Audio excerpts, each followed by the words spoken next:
you. I'm going to ask you 3 multiple choice questions. Use this device to answer.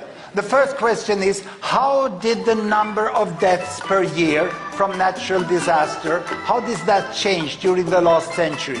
Did it more than double? Did it remain about the same in the world as a whole, or did it decrease to less than the half? Please answer, A, B, or C. I see lots of answers. This is much faster than I do it at universities. They are so slow. They keep thinking. Oh, very, very good. And we go to the next question. So how long did women 30 years old in the world go to school? 7 years, 5 years, or 3 years? A, B, or C? Please answer.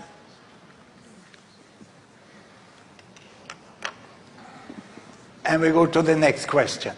In the last 20 years, how did the percentage of people in the world who live in extreme poverty change? Extreme poverty, not having enough food for the day. Did it almost double? Did it remain more or less the same, or did it half? A, B, or C?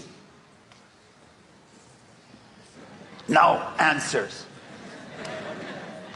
You see, death from natural disasters in the world. You can see it from this graph here, from 1900 to 2000. In 1900, there was about 500,000 people who died every year from natural disaster. Floods, earthquake, volcanic eruption, whatever, droughts. And then, how did that change? We asked, Gapminder asked the public in Sweden. This is how they answered.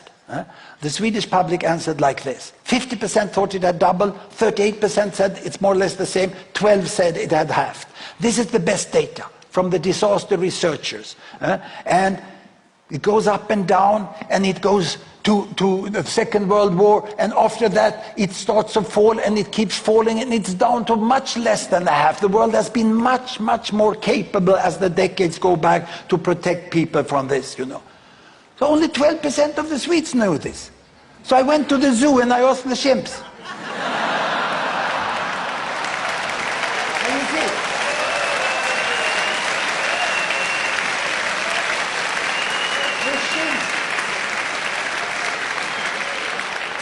the chimps doesn't watch the evening news. So the chimps, they just choose by random. So the Swedes answer worse than random. Now, how did you do? That's you. You were beaten by the chimps. But it was close. You were 3 times better than the Swedes, But that's not enough. You shouldn't compare yourself to Swedes, You must have higher ambitions in the world. Let's look at the next answer here. Women in school. Here you can see men went 8 years. How long did women go to school? Well, we asked the Swedes like this. And that gives you a hint, doesn't it? The right answer is probably the one where fewest Swedes pick, isn't it? Let's see. Here we come. Yes. Women have almost catched up. This is the US public. And this is you. Here you come. Ooh. Well, congratulations, you're twice as good as the Swedes, but you're not with me. So how come? I think it's like this, that everyone is aware of that there are countries and there are areas where girls have great difficulties. They are stopped when they go to school, and it's disgusting. But in the majority of the world, where most people in the world live, most countries, girls today go to school as long as boys, more or less. That doesn't mean that gender equity is achieved, not at all.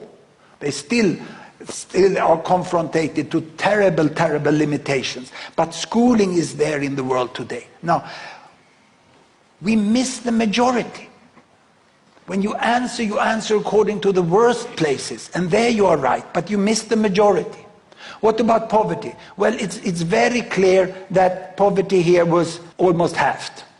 And in US, when we asked the public, only 5% got it right. And you? You almost made it to the chimp.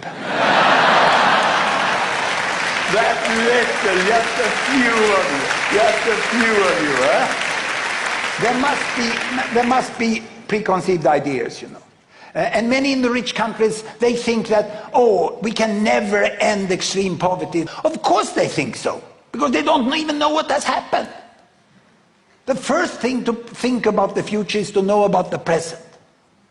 These questions were a few of the first ones in the pilot phase of the Ignorance Project in Gapminder Foundation that we run.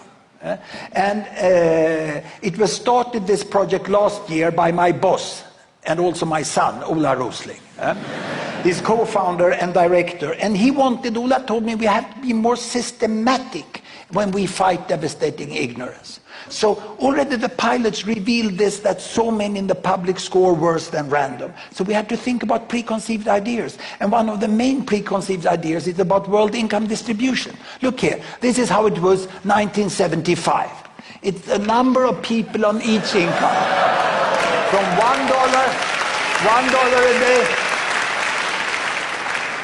See, there was one hump here around $1 a day. And then there was one hump here somewhere between $10 and $100. The world was two groups. It was a camel world, like a camel with two humps. The poor one and the rich ones. And there were fewer in between. But look how this has changed. As I go forward, what has changed, the world population has grown, you know, and the humps start to merge. The lower hump merge with the upper hump. And the camel dies and we have a dromedary world with one hump only. The percent in poverty has decreased. Still, it's appalling that so many remain in extreme poverty. We still have this group, almost 1 billion over there, but that can be ended now. The challenge we have now, you know, is to get away from the, understand where the majority is, and that was very clearly shown in this question. We asked, what is the percentage of the world's 1-year-old children who have got those basic vaccines against measles and other things that we have had for many years? 20, 50 or 80%. Now, this is what the US public and the Swedish answered. And you see, look at the Swedish result, you know what the right answer is. Who the heck is professor of global health in that country? Well, it's me. It's me. You see? It's very difficult, this. It's very difficult. However,